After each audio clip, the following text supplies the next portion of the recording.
humanity fought hard to survive against those creatures, yet the endless war soaked the ground in blood as the beast slowly faded until a rider on a black dragon suddenly appeared. That's when the legendary Mage showed up and casually wiped out the whole field, taking down every demonic beast without a single scratch. The dragon's sheer presence was enough to make every beast tremble with fear. Everyone on the battlefield cheered the hero's name. But then, without any warning, he suddenly hit the ground and stopped moving. The wizard promised to wait for the power-hungry soul who could resist the urge to fall. Suddenly, the scene jumps to the subway where crowds are gathered to watch the world champion defend his title in his 17th fight. On the octagon, the crowd was screaming and cheering loud for the challenger. In the blue corner stood Patrick, a 120-kilogram mountain of muscle that the crowd was screaming at to finish the fight. Over in the right corner, the world champion stands tall with an undefeated record of 37 wins from 37 fights. A champion with no losses, ripped to 5% body fat, 100 kilos of muscle, and cool black hair stands face to face with Kim Jinyo, who the announcer claims has been skipping footwork lately. Meanwhile, Patrick's interview hints at an injured foot and predicts today is the day Kim finally loses. People are starting to believe that Kim Jinyo will eventually have to lose, since at 48 years old, he can't keep winning forever. With that, the bell rings and the fight begins. Patrick didn't even move, and he was already frozen stiff. Seeing that bastard standing right there was terrifying, exactly as one would expect from a champion. He knows that guy's leg is hurt. So he steps in to tackle the injured fighter, dodging low to grab his legs and shouting that the other guy is too arrogant to even enter the ring while hurt. Just as he's smiling and reaching for the leg, thinking he's won, a laser suddenly shoots in from the side, splashing blood all over the arena and ending the fight instantly. Patrick is completely lost over there. Kim Jinyo explained that he kept his leg down because using it would make things too easy, and honestly, he's such a cocky guy. Later, he zips up his coat, bangs the locker shut, and turns to leave just as a man in a joking tone calls out to him, saying that people are waiting to interview him and that he should stop to meet fans. But Jinyo just tells them to send a message, because when his schedule opens up, he's got better things to do. His friend says he needs to understand, especially with the rain pouring down and traffic turning into a mess. Jinyo shouts that this is even better, so he'll sprint to get there faster. But without a word, he slammed the door shut just as his friend tried to run away, claiming the trip was 30 kilometers. But the guy was gone, vanished right before everyone's eyes, leaving reporters to hound the coach for answers on how that legend came to be. While the protagonist heads back home, the coach feels a heavy sadness coming. He still remembers the very first time he watched that kid step into the ring and knock out his opponent with a single punch. The next fight was all about elbows. Most fights barely lasted 30 seconds, leaving the coach feeling sad. Certain Kim Jin-ho would remain unbeatable until he retired, and he told reporters the leg injury was just to make the match tougher. Eventually he reaches the apartment dripping wet. The 14th floor entrance was packed with gifts from fans. You got it, bro. The world champion turned a regular apartment building into his own giant mansion. But the one thing he loves most is right here, but it's the gamer PC, bro, and even our UFC champion can't resist getting hooked on games. It wasn't just any game, but one called Last Savior. It was such a tough game that even most Korean players who usually love this kind of niche gave up on it. Kim Jinyo has been playing it every day for 10 years. He keeps training harder and tougher, battling stronger foes and scarier monsters, making that his whole life. The protagonist smiles and says he hopes he doesn't win today like he usually does. Standing on the battlefield, Faye loved nothing more than the thrill of challenging a creature. So once more, he faced the Demon King R once again. After a while, Jinyo's face shifts as his expression changes. He stood right before the Demon King, who was barely hanging on with almost no health left. He glanced at the health bar and couldn't believe it, realizing that at this pace, victory was almost certain. He strikes the Demon King, shouting that the bastard needs to learn how to defend himself. He lunges at the enemy's legs and can't believe he missed such an obvious opening, while the struggling NPC fights back but stands no chance. Kim Jinyo's blonde character is finishing him off, puzzled by today's boringly simple pattern since every single attack he throws lands perfectly. He sparks a lion's spirit that carves a dozen deep cuts into the Demon King. When he powered on the PC today, he meant to challenge himself for a win, but right now, winning just scared him. He yells at the Demon King to hold on and try something different, shouting that he's going to win and won't lose today. Kim Jinyo even tried to bend his fingers to lose, but winning was unavoidable. In the end, he landed the final blow that ended the Demon King's life. And so he was cheered as the very first to slay the Demon King as his R. In that instant, Kim Jinyo's face shifted.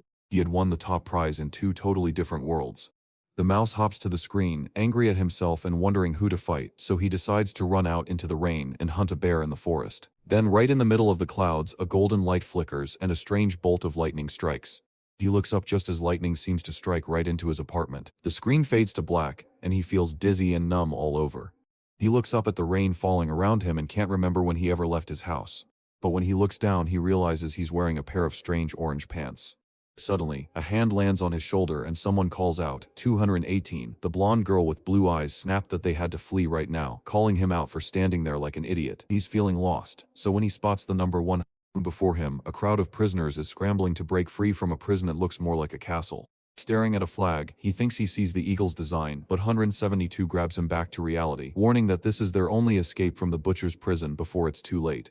Look at the guy's face, he's clearly spotted the butcher's prison, and I'm already loving this start because lightning zapped him to another world that was just too overpowered for this one, leaving him dazed even as he gets dragged away. Right beside them, a long line of prisoners kept marching past, dragging the gate behind them in a huge steaming tub of war.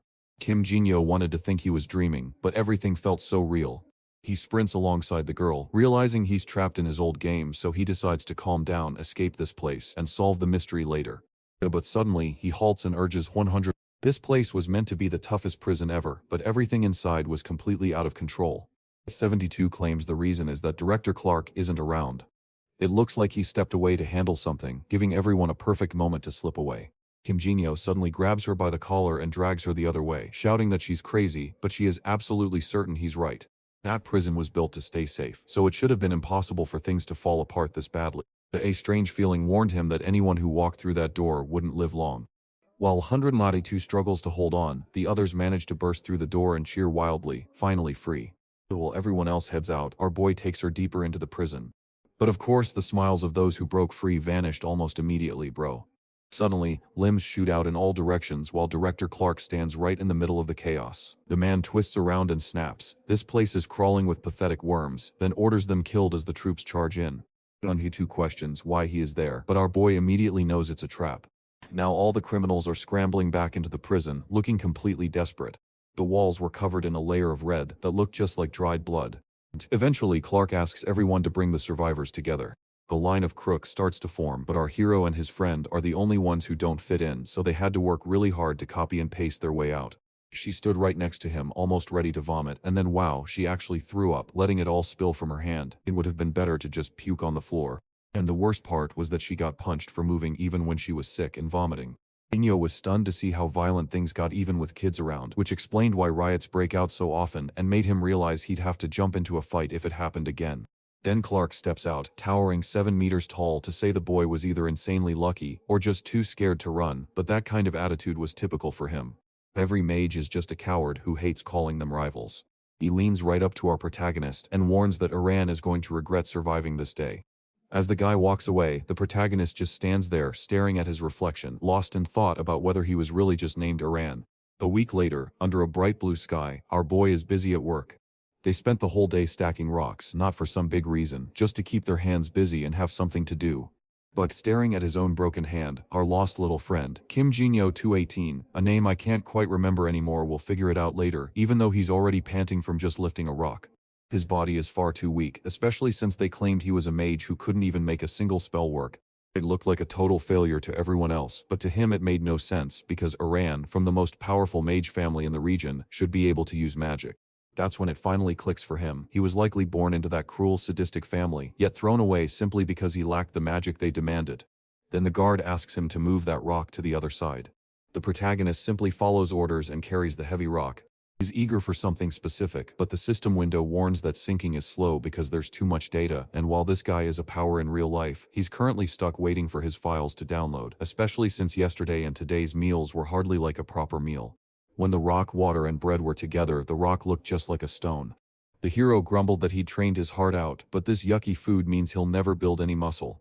Then 100 Mage 72 shows up and asks if he's going to eat the bread again. He shakes his head and hands it to her, telling her to take it. Now I'm confused because Jinyo says this friend is peculiar, and I can't believe he's a guy, so I think something must be wrong. Kim Jinyo wonders who this young person locked up here at 172 centimeters. It turns out that our friend made everyone work harder, which made them all unhappy, and that's why so many people were staring at Jinyo. And 172 warns him to be very careful, especially around 509, the prisoner leader who is infamous for his wild reputation in the arena. Jinyo warns her that talking to him is too risky, but 172 just shrugs it off, saying she knows everyone well enough to ignore the danger. And our hero rises to his feet, declaring that he will find the answer right now. A group of prisoners moves closer. The guy warns that the trouble she feared is finally here, and 17-2 jumps when she spots his number, while he just shrugs and says, "Alright bro." On paper he's supposed to lead the prisoners, but I think he's really just running the bald gang, and since only our hero and his friend have hair, it's got to be a funny coincidence. Then the leader said he'd heard that the kid was the reason their workload had grown. 2118 just wants to know what that means, but since it's your fault, you're about to get punched in the face by a fist as big as your head. A giant hole split open in the ground. 72 voices screamed for our boy, but a strong hand grabbed the leader by the throat. "What's going on, buddy? You think Kim Jin-yo is going to mess around?" He lands a knee right in the guy's chin. His friend and the bald guys are panicking and shouting at the boss. And the protagonist's face shifted, didn't it?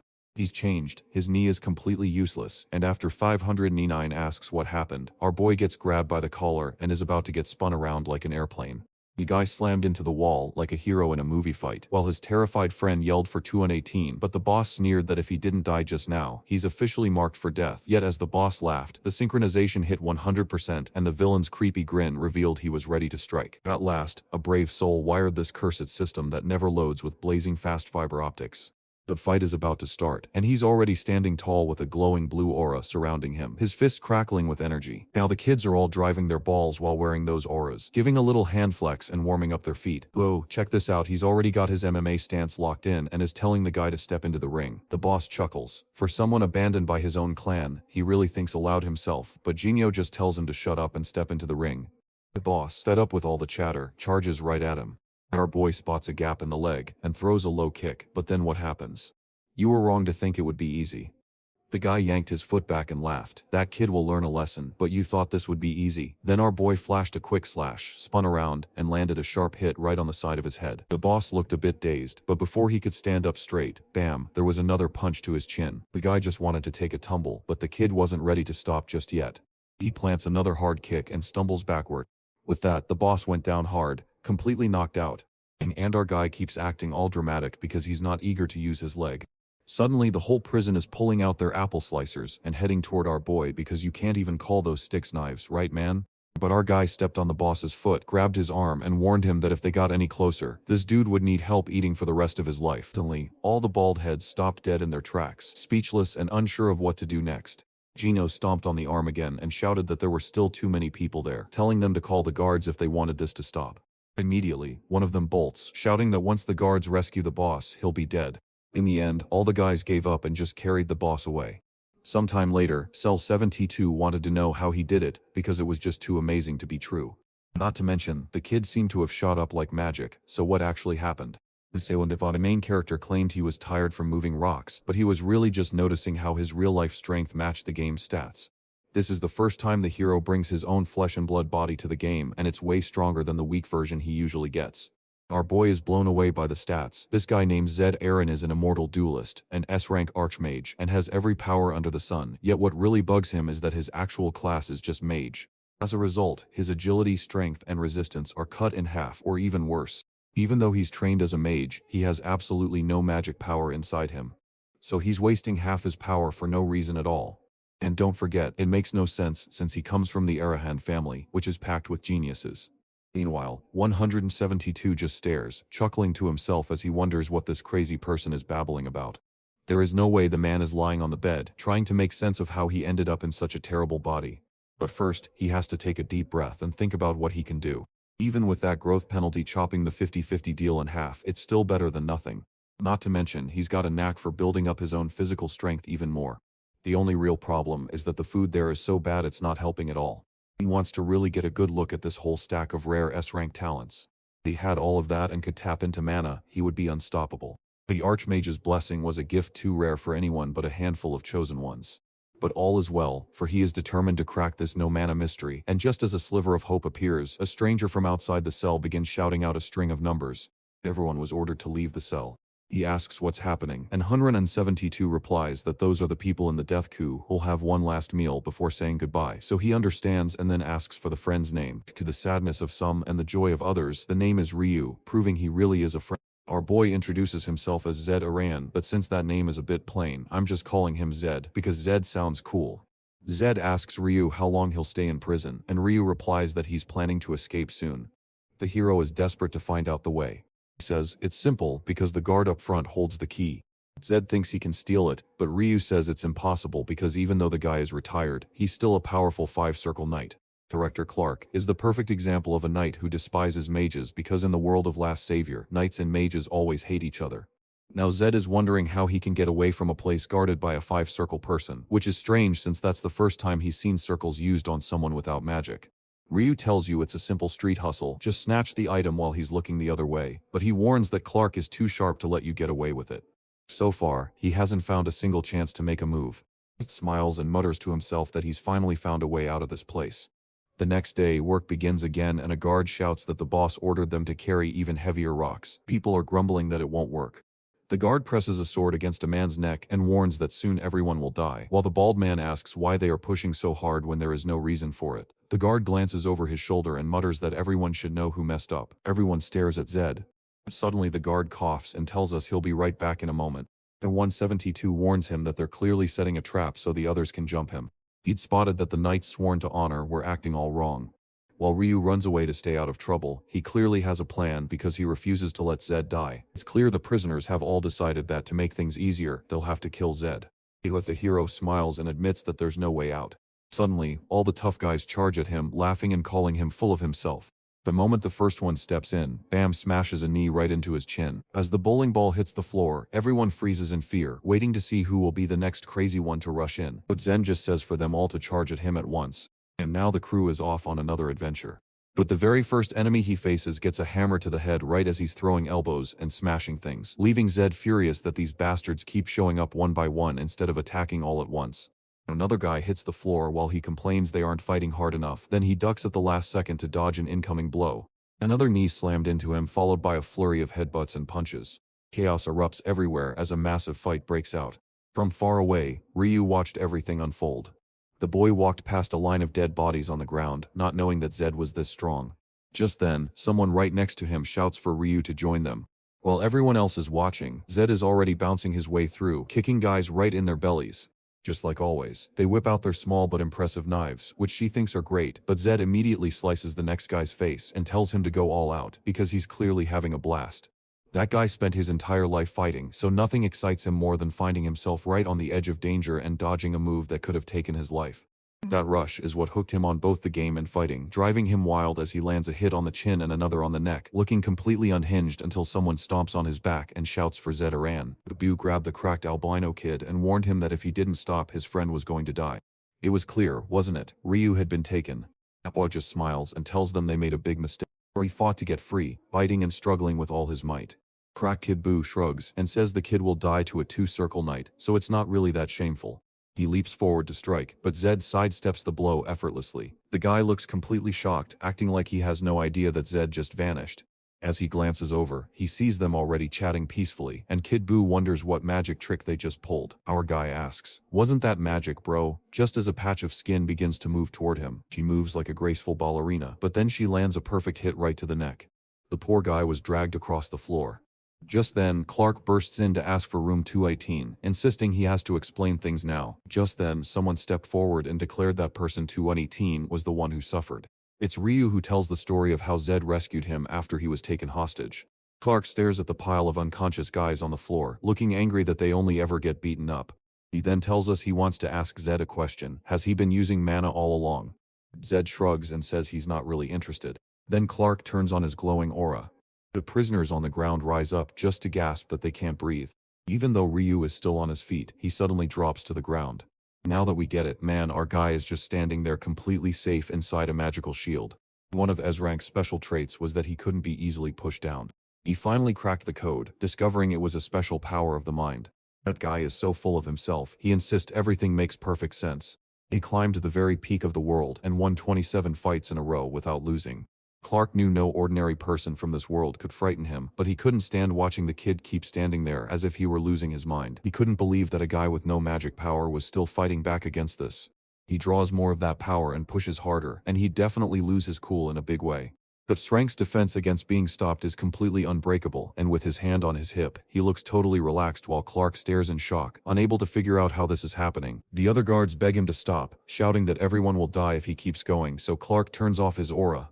He stared at Zed and warned him to calm down, or he'd slice his own throat before he knew it. He glares at the boy one final time, then spins around and orders everyone to get back to work. But hold on, Zed calls out to him with something important to say. He says he's done with this silly rock stacking game and is more than tired of these prisoners attacking him. That's why he plans to end it all. Ryu asks what the lunatic is saying, and Zen responds that he wants to join the death row crew.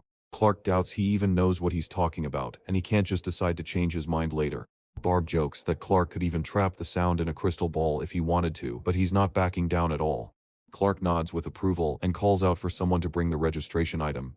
Ed immediately asks for a massive birdie steak on his death row last meal, a rare and expensive dish that boosts strength even in battle, though the guards think he's crazy for wanting to stockpile it, so he warns his friend Clark that this request is fair for his life and family, and that he knows the real deal so any trickery will be called out. Rue is furious and confused about why this lunatic is so desperate to die. Then Zed admits he forgot about his friend, and now they are both on death row.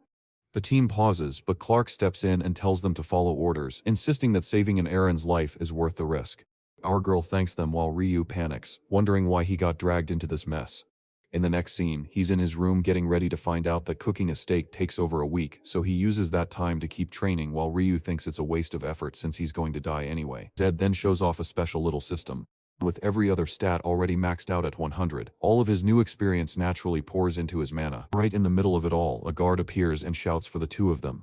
Zed is already cheering, shouting, "Finally it's hair." As the super rare steak sizzles, Yuke takes a bite and tears up from pure joy, shouting that this is the best food he's ever had. But Zed just grins and reminds him it's all his doing, while the blockage in Yuke's body slowly clears away. Suddenly, someone bursts into Clark's room to announce the banquet has begun, and he erupts in celebration, shouting that no one is allowed to come near the two of them.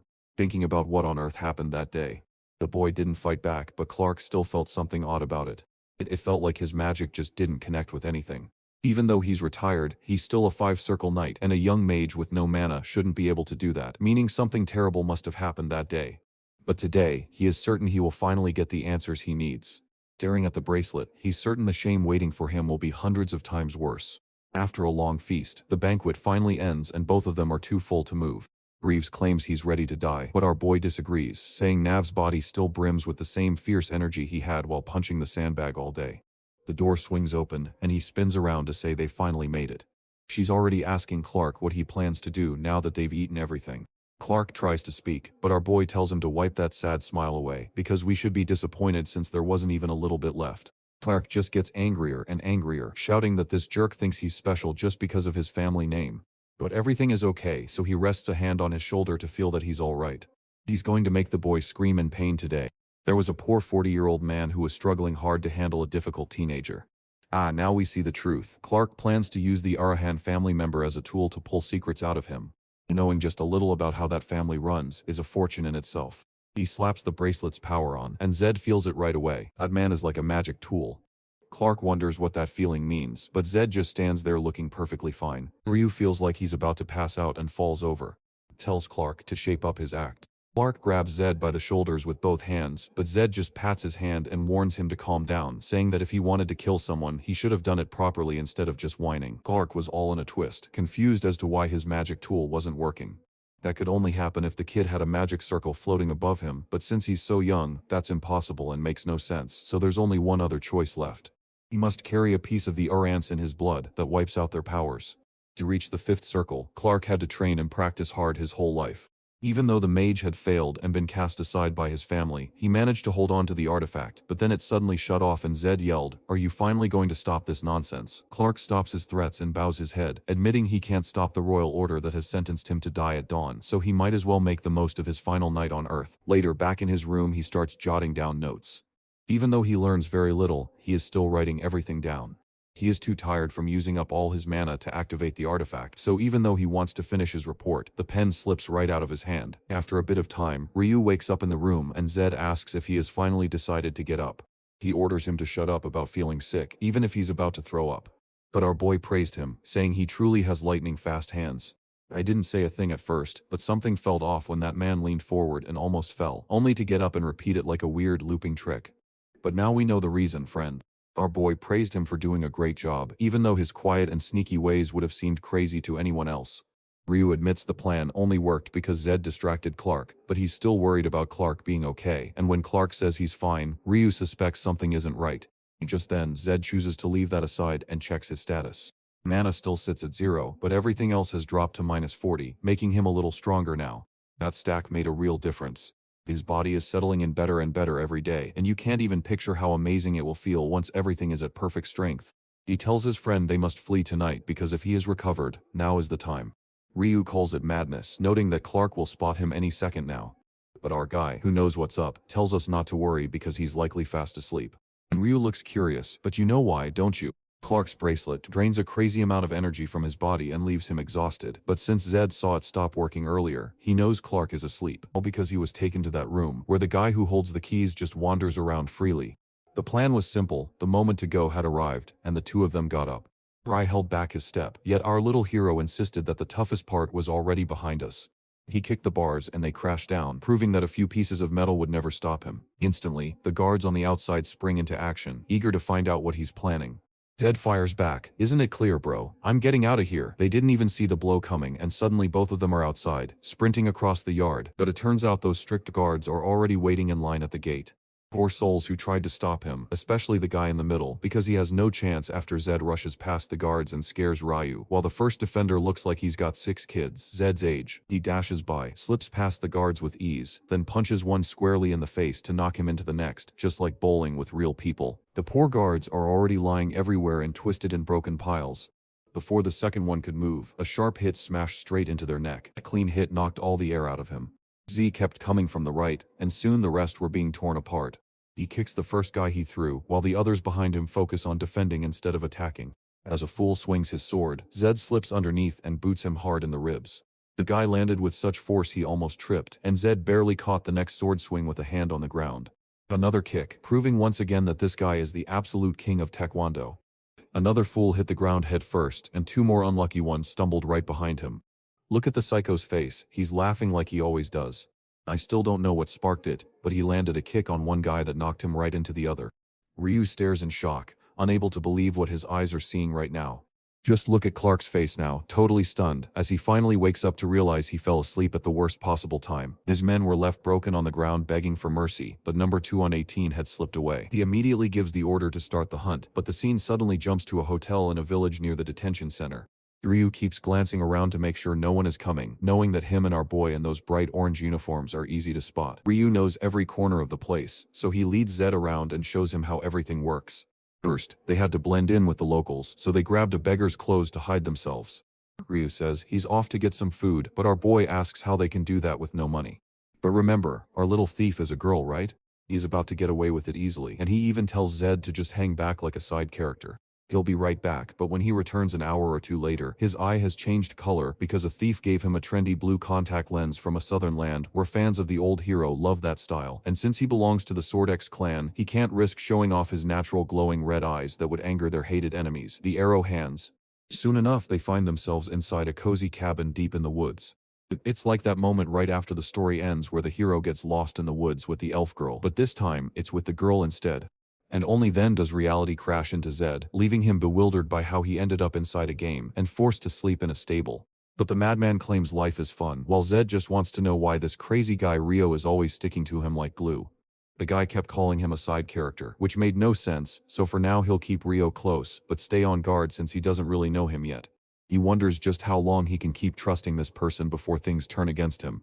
Thanks buddy, our guy's all alone, isn't it? Makes perfect sense, doesn't it? At 40 he spent everything fighting and playing games, so the house was completely empty. The next morning he wakes up and realizes with a jolt that none of it was a dream. Ryu is shocked that a noble like Zed sleeps here, but when Zed asks his friend if he likes it, the reply is simple truth. When you're poor, you don't pick your spot, you just take whatever bed you can find. Even though our boy stole this guy's life mid-story, the old capitalist bro wakes up ready to cash in because you can't get strong without food or a roof over your head.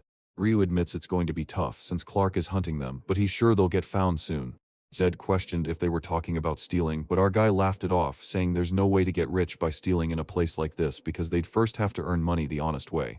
So in other words, the arena, right boys? And there we stand in the sandy underground arena, face to face, with that smug little grin showing he feels perfectly at home right there. And honestly, doesn't he look like a guy from Attack on Titan with that black hair and little scarf? Just incredible. What there they are, right in the middle of the chaotic crowd, lost in the frenzy of the fight. Drew knows he's in the wrong spot and thinks something's weird, but the crazy guy insists this place is perfect, even though he's just biting someone's shoulder. Then Bam gets cannon fisted right in the mouth. It's nothing but a wild brawl with no rules at all, bro. Teeth fly into ribs and teeth sink into skin, turning everything into a wild, chaotic mess. The crowd roared with pure joy, completely loving every moment. Ryu shakes in fear while our hero cheers, realizing the fighters are far better than he thought. Then Walmart Uro Hammer rushes in and hits the big guy hard. For a brief moment, the guy takes a hit. And I'm sick, it takes longer than a second because he gets slammed with a whole combo. Ri is freaking out and telling Zed to stop thinking about Fizz. But then he realizes his friend has vanished. The whole crowd is losing their minds because Hammer has blood on his hands. There he is, holding Masa's arm as Zed tells him to take it a bit easier. Walmart Yujiro stands there looking totally confused, bro. Ryu already thinks the guy has lost his mind, while the girls in the crowd, convinced this is the modern world, ask the ref if he took a bribe to let someone die. Yuro wrenches his arm free from Zed's hold, daringly asking if Zed thinks he's a noble or if he actually wants to die. But man, Zed just says an absolute no. You'd know just by glancing at them. He's just a street kid, but the angry crowd tells Yujiro to beat the brat for interrupting their fight. He nods and accepts the challenge, promising to turn the fight into a show for everyone. Ryu shakes his head and starts listing every reason why this is a terrible idea, shouting it all into Zed's ear. Zed tells him to chill, saying his only friend needs to bet everything he has on winning this fight. Ryu didn't want to, but Zed reminded him that the meat they ate was so good they'd have another feast soon, and there he was facing him. The other guy says he respects the kid for being a total nutcase. For once, he doesn't look afraid. Then suddenly something grabs his attention. The kid stood ready, breathing calm as he locked eyes with his rival, radiating a deadly confidence. His stance looked perfect compared to anyone else in that ring, but then Yujiro started shaking and admitting that a kid was scaring him more than he ever thought possible. He rushes in shouting that it doesn't make sense, only to get hit by a punch that sends his nose bleeding instantly. Zed steps in as a coach, telling him, "You never start a fight by throwing a punch from behind your shoulder." Our boy explains that you should always keep your arms stretched forward while he demonstrates how to land a combo on a dodging opponent, even if it means you get hit in the jaw. And it works just as well to protect you as it does to attack. Poor Yujiro is getting absolutely pummeled by a barrage of punches. Inches holds that arm forward to defend an attack. Yujiro's face is puffing up like a balloon, but Ryu closes his eyes in prayer and only opens them just as he sees the silly fool already down on his knees in the dirt. Meanwhile, Maso is over there all smug, but hub bro Ryu just can't believe it, even though I'm not sure why he doesn't remember seeing Zed tear through a whole prison. Poor Yujiro struggles to open his eyes, only seeing blurry shapes. He can't believe he's about to get beat by a kid right here in front of everyone. He throws one final punch, but Zed slips away effortlessly and goes straight back to beating him up. He lands one final blow right in the center of the pit, sending him tumbling flat onto his back. Our kid has already spun around to the referee and told him to stop the game. He won, but honestly this is a betting house, so if he calls Zed the winner, a whole bunch of people are going to be furious. But he has no choice but to accept that Yuro isn't getting up, so Zed is declared the winner. The cocky one grinned, saying the fight was barely a warm-up. But eventually, clutching a bag of coins, he asks his friend why the pot is so small when 60 people bet against him and only one bet with him. The bettor insists his math is perfect, but Zed still doesn't believe it. Given how much was wagered, he should have bet everything on bro, but when he called for Ryu, the look on his face proved he held back some chips. Then, a tall figure with long blue hair walks up, and even from this distance, you can already tell just how talented the storyteller is. Bill Red has a villain's face, so there's no way she'll be friends with our boy, she's just going to bring trouble.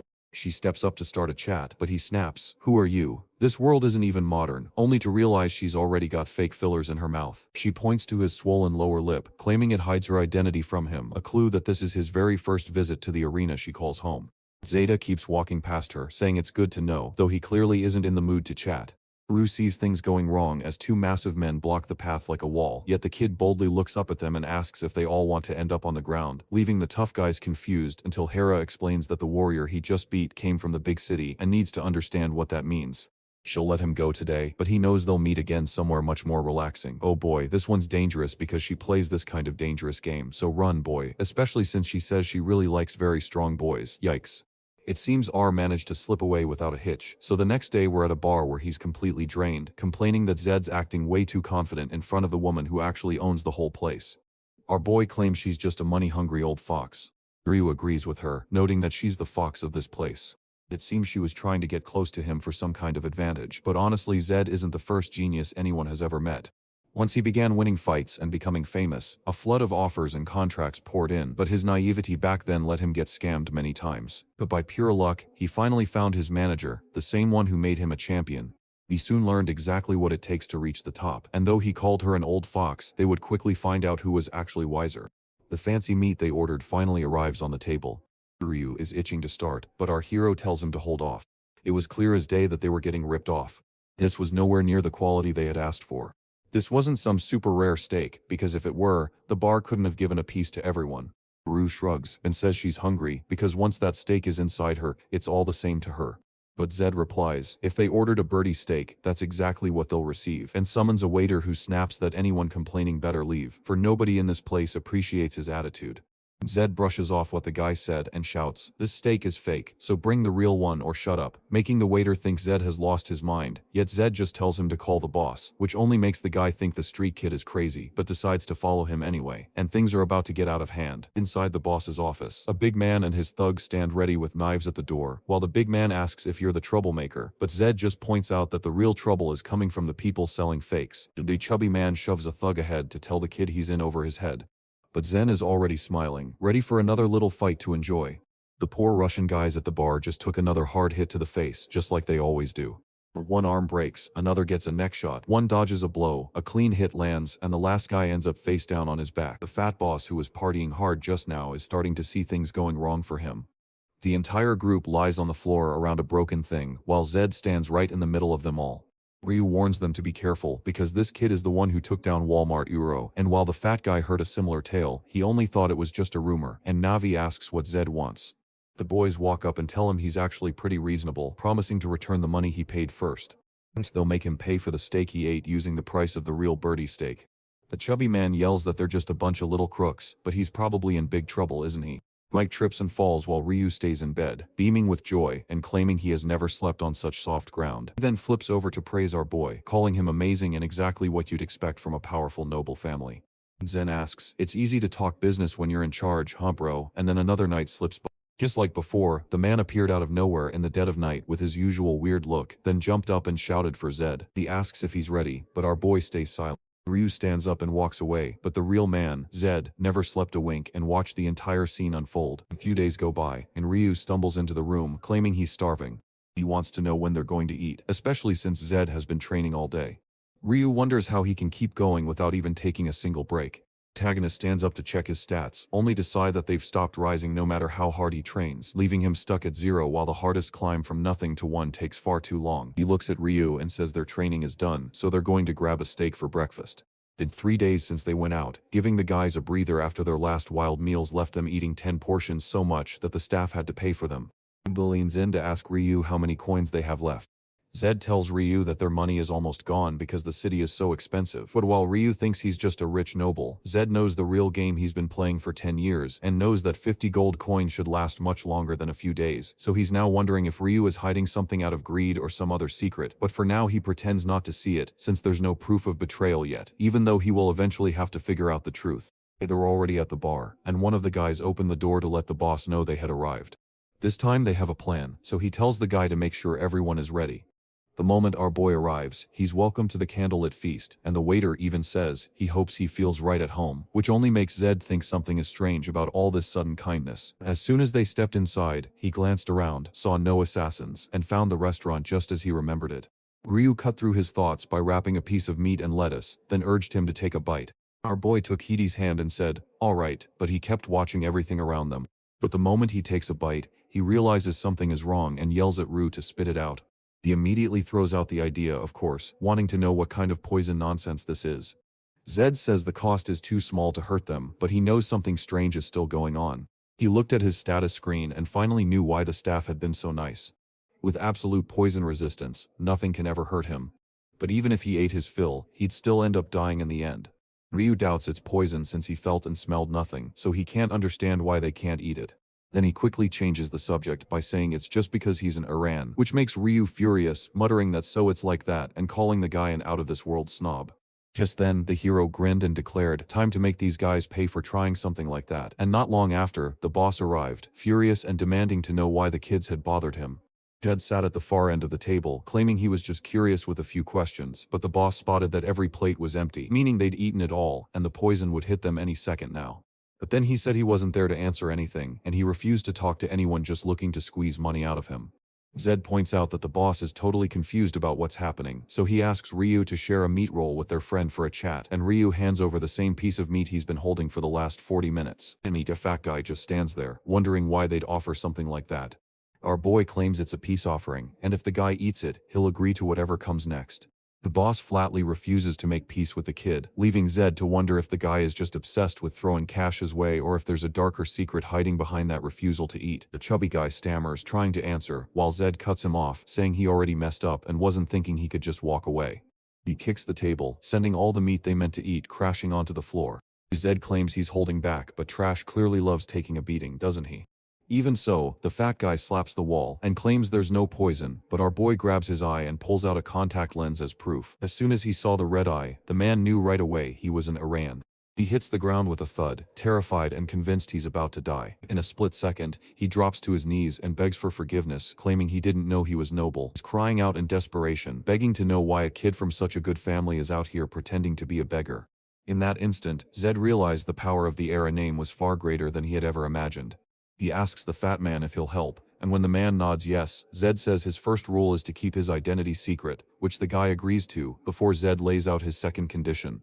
He must give up half his cash, and in exchange Zed will pretend none of it ever happened. It turns out the Iran family is truly dangerous, since the fat man agreed to get the lenses immediately instead of refusing, rushing out to hand them over before the kid changed his mind, and after Zed put the lenses back in, and Rai praised him for scaring the man into silence, Zed warned that this would be their last night in the city. But just as they wonder about the commotion, Herna walks in with her arms crossed and tells them they've finally met again. She tells us our boy is even better than she ever could have guessed. Zed paused, unsure if she guessed he was an Arahen, but that couldn't be right. He spots the bulky man shaking his head, realizing there's no deal to make, which suggests the girl must have gotten some inside info from the prison, so if the fat guy finds out about his old time, everything falls apart and he has to finish this fast. He agrees to speak with her alone. Sitting face to face at the table, he asks her why she is here or why she has been searching for him. Igrama shakes her head and says she didn't come for him, but to meet Ryu, who apologizes for the mix-up as Zed finally realizes who the client is. Hiro apologizes, but sadly she still can't keep her end of the bargain. Ryu slammed to his feet, furious that they'd broken their deal after he'd already paid so much, while Herna shook his head to say there was no way to find someone who vanished so long ago because they could be alive or dead. Zed catches on and tells her they'll settle this differently since she wants to talk, but once she starts, she'll be talking to both of us, meaning our guy will only help her fix Ryu's problem first. Herna thanks him and says her request is simple. She just wants him to face Walmart Uro one more time. Ryu shouts that it's a trap, but Zed doesn't hesitate and jumps in anyway. Her lip filler face is already relaxing, saying not to worry because she'll keep her promise. After a while they walk back through the busy streets of Rus, each clutching a small pouch filled with coins. Zed asks why Zed is making that face since they made a ton of money. But Rus apologized, admitting he didn't want to hide anything from her since she knew the city and everyone in it, so he thought she'd be a great lead, even though he should have told Zed first. Zed shrugged and said it was okay, because he'd known all along that Ryu was taking the money. Ryu feels a bit stunned that he figured out the money was for Herna, but Sen tries to comfort him by saying it's okay since Ryu didn't care enough to ask. The route Ryu offered was worth far more than those coins. But he insists he doesn't always let things go, so Ryu better stop hiding anything because no matter where you come from, you can't act like trash. So what do you mean by that? Are you saying poor people are garbage? You idiot, come here so I can suck you. But Ryu is already crying, apologizing and promising never to do it again. Even so, he begs our boy to skip the fight, suggesting they just take the money and vanish before things get worse. Zed worries that Zed will fail to find his brother if they flee, but Ryu reveals that Zed has already planned to trick that woman again. Knowing Zed is desperate enough to accept a bad deal with slim chances, it becomes clear he had no other option. Dan Herna was a man who would trick desperate children and walk away, even though he once wanted to run too, until he decided to turn back. Ryu pleads for Zed to walk away, not because he doubts Zed's skill but because he knows Herna is planning to cheat, and Zed replies that the fight is exactly what he was looking for. He loves clearing away the trash blocking his path, and he's certain she's been putting all her effort into getting this guy ready. Every possible cheat is used to make Zed lose, creating the perfect outcome. While back at the prison, I almost forgot about these guys. The hunters are still looking for our boy, and when one reports that the troops are ready, Clark slams the table and vows that the traitor hiding right under their nose will finally be taken out today, leaving no one alive to escape. 3 days later, we find ourselves right in the middle of the arena. Full-armored Yujiro throws his arms up and declares he's going to kill the kid, leaving Zed in awe at the guy's insane confidence after such a brutal beating, while Ryu insists they can still run, but the two opponents are now locked face to face for the fight everyone has been waiting for, the fancy twirly guy against the fallen city beggar. As the crowd's expressions shift and Ryu declares the moment has turned serious, the tension in the arena spikes. In a strange twist, the guy had stepped into the exact same pose as Zed. Yuru knows Herna must have a solid plan since that's the only reason he even returned, and while the idea of an air hand without mana makes no sense, Yuru decides to rush in and find out the truth himself. Our boy slips past the very first attack. Now it's Yujiro's turn to share some advice. He says he put what Zed taught him into action and found it made all the difference. Our boy is dodging, amazed that the guy really listened and put his words into action. Suddenly, he spots the other guy's stance, snaps his head to the side, and leaves Yujiro dazed with smoke puffing from his forehead. Suddenly, he breaks into a smile. The loser muttered that he had absolutely no magic left. The crowd whispers that oddly enough, he looks surprisingly tough today. The crowd cheers his name, but Zed already knows the truth, that Overbid item blocks 90% of physical hits, making it absurdly tough in a fight, and while mana usually breaks through it, Zed has none to spare. Yujiro sits in the corner, confused by how easily that guy is dodging Zed's blows. He warns him to stay careful, knowing that woman did something, but Zed just keeps smiling. He tells Ryu to just watch and pay attention, but his friend can't figure it out. Why on earth is he grinning like that? Meanwhile, Yuro asks if he's giving up, but Zed suddenly drops his shoulders and says he's actually surprised. Yuro sees right away that the boy has switched his fighting stance. He was about to ask Zed something when a sudden blow smashed into the side of his head. Even though he fought back with 90% of his strength, his ear was already turning purple and dying. A hard kick to the stomach sends him stumbling backward, leaving him confused because he can't believe that belt is actually hurting him. But the man watching our boy Zed fought a grin on his face, thrilled that it was rare for him to unleash every ounce of his power. Every time he stepped into the ring, the other fighter was knocked out in under a minute, so he never got to give his all. But there stood a man right in front of him, soaking up every kick while staying firmly on his feet. That was the very first time he had ever seen something like that. In a flash, he felt an urge to kick him again just to feel that rush. Yuro flings his arms up, sure that a high kick is right there waiting to land. Then a hard blow knocks the wind out of his ribs and his guard slips right away. He takes a punch to the face, drops down to block a low kick, and then gets slammed in the gut. He was so overwhelmed by the attacks that he could no longer tell where they were coming from. That was it, he had lost track of the fight and couldn't see what was happening anymore. As Zed yells at him not to fall, Yuro insists he's quitting only to get hit again. The crowd stands frozen as our boy snaps the belt right in half. The object breaks apart, sending a cold shiver down Yureiro's spine until he falls to his knees. Then the hero looks at him and asks why he won't get back up. Nam, just as Yuro was about to apologize and give up, he suddenly got hit right in the face again. Ted won't let him say the word forfeit, but just then Yu spots something strange. Zed's contact lens is shattering, revealing a glowing red eye beneath. Just as he was about to say the name Aran, he suddenly went limp and tumbled backward, completely unconscious. All of a sudden, the hero feels something weird in his chest, like strange alien power shooting through his veins. He decided to open the system window, just like you guessed. Finally, he had managed to pull a single spark of magic from nothing.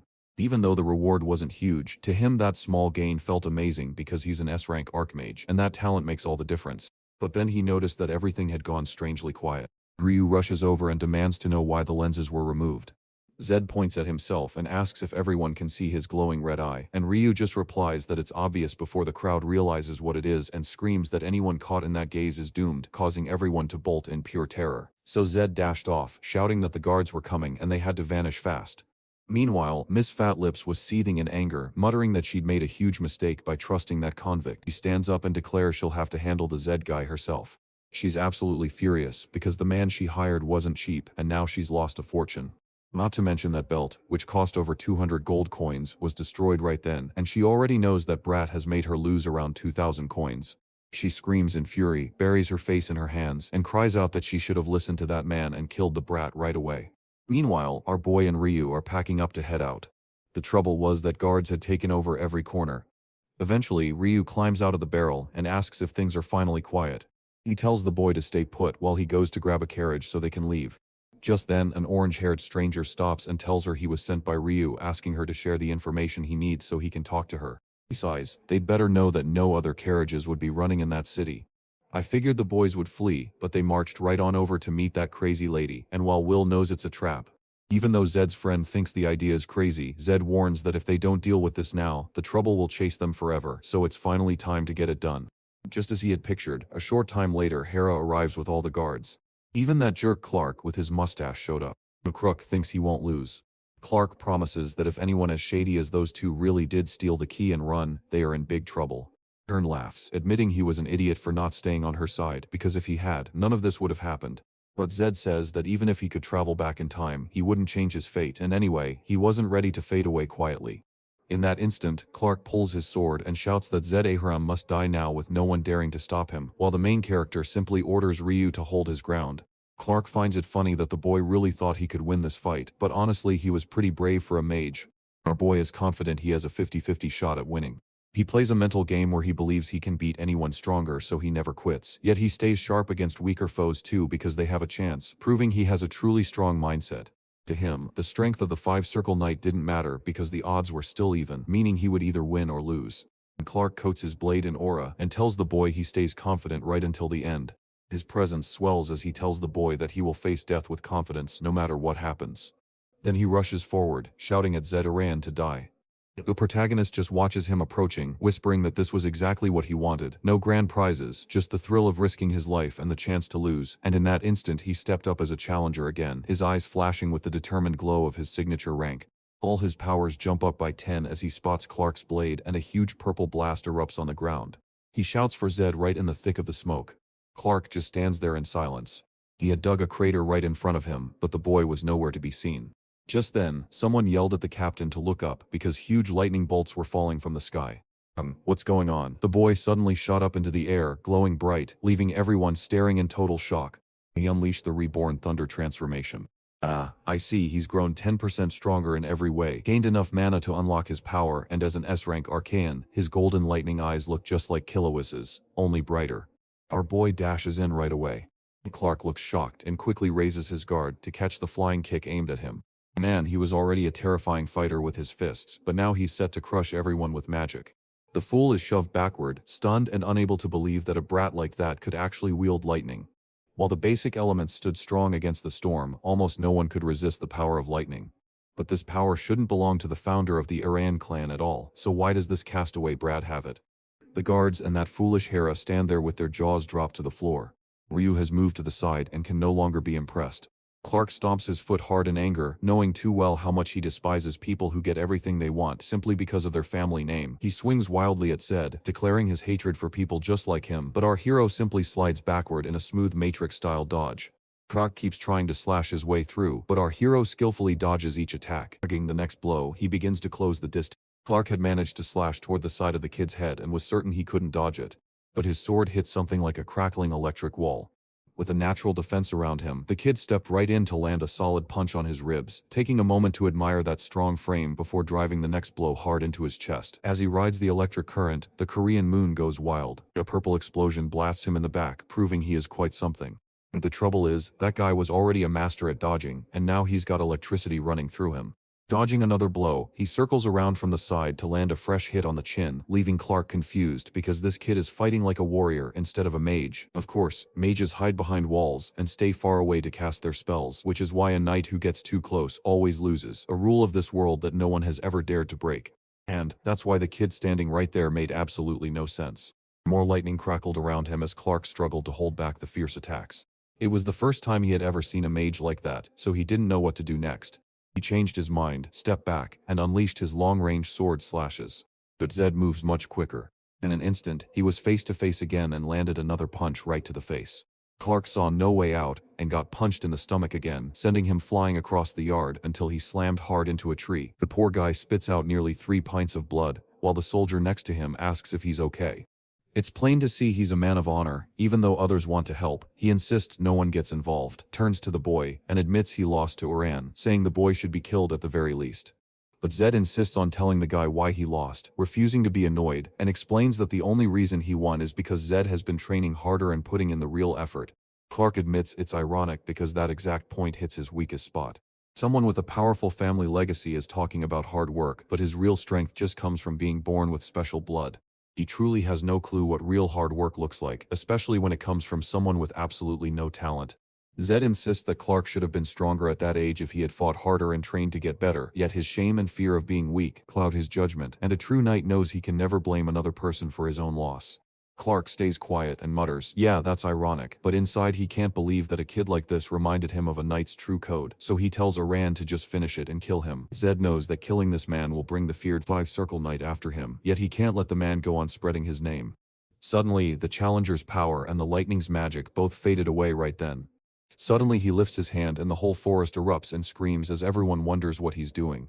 Hero commands her guards to end his life right now. Zed feels uneasy being surrounded by so many people. But then he turns around just in time to see a strange fog creeping toward him. The air crackles with strange power as he scans the shadows, trying to guess if a mage is hiding there or if someone is walking toward him.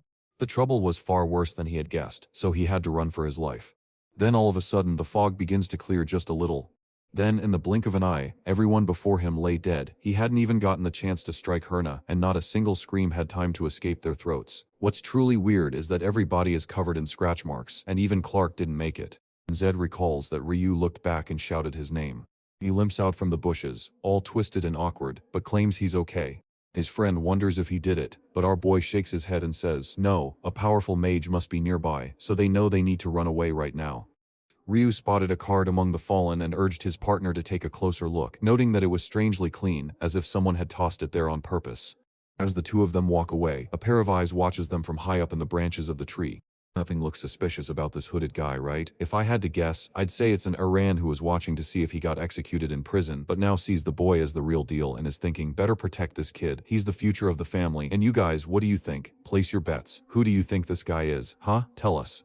Sometime later, he built a small campfire in the forest and stared at a blank piece of paper until he poured some magic into it, causing a symbol to appear that belonged to a secret car used by hidden groups to send secret messages. Zed sees the symbol and knows it belongs to the Black Mirror, the Empire's largest secret organization that works for the Iran with total loyalty, helping them on dangerous missions. On the back of the letter, I spotted the number 4, which means observation and protection, so my guess was wrong right away. But it turns out someone is already watching over him from the Arahens. He's surprised that he suddenly has mana despite thinking he had none. But remembering his recent victory, he realizes he now has 3 points, working exactly like experience points in a game that just unlocked a lightning power to boost his strength and create a shield, though he can only activate it when using his special challenger talent. Then Ryu wakes our boy up, saying he can't sleep. He is desperate to know where they're headed and what they'll do, but our boy insists it's obvious. They're moving toward the city of Fra, the last place anyone saw his brother, so all they need to do is keep going. Ryu doubts his brother is still there anyway, since you can't even reach Frullo without riding in a carriage. Zed says he already knows that, but the route will change as they head through Timea first. They're away. That village stands right at the front line guarding the southern barrier. Suddenly, a glowing magic circle forms on the ground and a knight steps through it.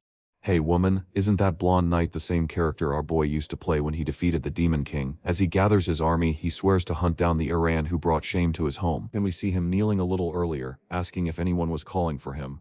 He stood face to face with the Lord, who declared that a specific mission had come for the boy and Eren, the successor of Bahal, who must restore justice and honor to his family, even though Eren had just escaped from a southern prison after killing guards and innocent people in the city.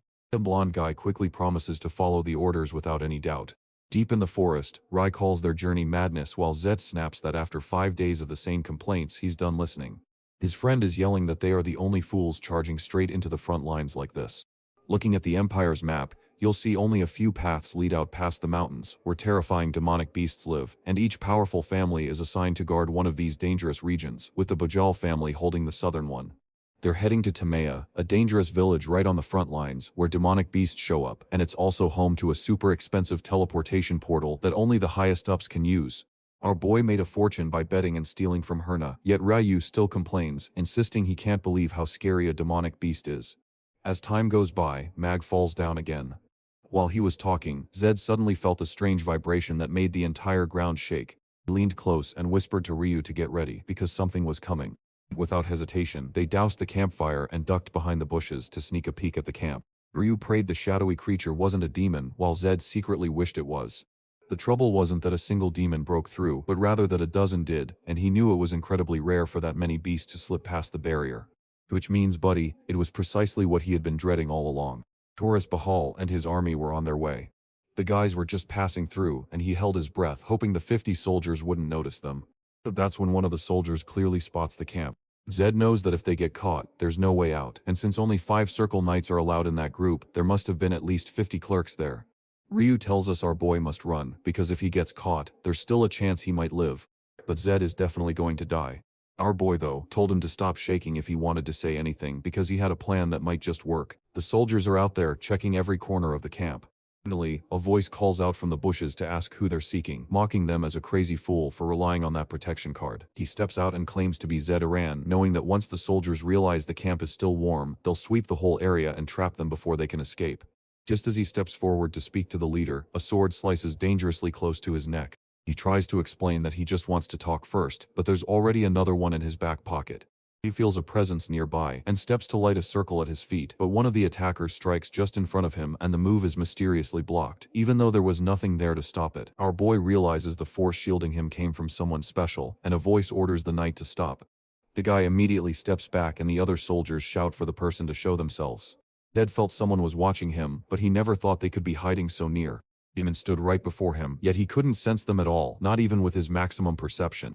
Well man, it wasn't just one guy but the whole squad standing guard to show why everyone fears and praises the errands. Now the hero is arriving, eager to find out who dares to block his path to Bahal. The crowd cheers as the successor arrives, and the Black Mirror team instantly spot him as the legendary Bajal. For Zed, that presence felt so familiar it was like a part of him. He missed the character who had been his constant companion all along, even though he knew there was no time to dwell on it. Then Torres asks, "Are you Zed Aran?" Before Zed could speak, a man stepped right in front of him and told him to shut up, leaving Zed confused as to why they were acting so extreme. Torres finally gets to meet the secret group he'd always heard about. But he finds it crazy that they're acting like this, even knowing who he is, because the Era family has finally crossed the line. He tosses his sword high into the air and declares that today they will pay with their heads. Then suddenly a voice jumps in and says that's not gonna happen. A red circle glows beneath every soldier. Zen sees the setup as a trap that had to be planned ahead, meaning this guy is not only smart enough to predict everything but is actually a powerful 7th circle mage. Then the guy warned that stepping out of the circle would trigger a massive explosion. Horus stands his ground and asks the hooded man if the Ara family is ready to fight the Bahal, only to hear that even Lord Bahal doesn't want this war, so they'd be wise to back off. But Taurus reignites the blade's power and warns them not to insult the Lord, while Zed knows they're only at the start of the game and that Taurus, being only a 6th circle master, can't possibly win this fight. If he starts a fight right now, every knight there will be wiped out, yet the madman is already roaring like a lion without any worry. Even though the 7th circle move is ready, Zed is hoping the guy will quit before he has to watch everyone's bodies hit the ground. Our boy begs the human to turn off the magic circle before they all blow up, but the hooded man spins around and claims they're just doing what the Lord told them to. One of the orders he had to follow was to guard Zed Aran at all costs, which meant he couldn't do anything against that duty, even though Zed asked why, since killing the Bahal successor would only make it more likely for him to die later, and if he were truly such a skilled killer, he should have been able to leave without taking this guy out. Then he screams at Taos to stop or face death, but the man just tells him to shut up, reminding him that he has killed countless innocent citizens and guards, and now he must pay the price for every crime he has committed. Zed tries to explain that it's all a misunderstanding and that they can just talk it out. But man, Taurus is already charging in, saying they'll talk once he's right down on his knees. Zed sees that the circle didn't blow up, so the guy isn't dead just yet. Usually courting Blur. Suddenly a blast rocks the area, and Ryu yells out to Zed. Taurus tried to slash with his sword, but a group of secret agents raised a wall in their way to stop him.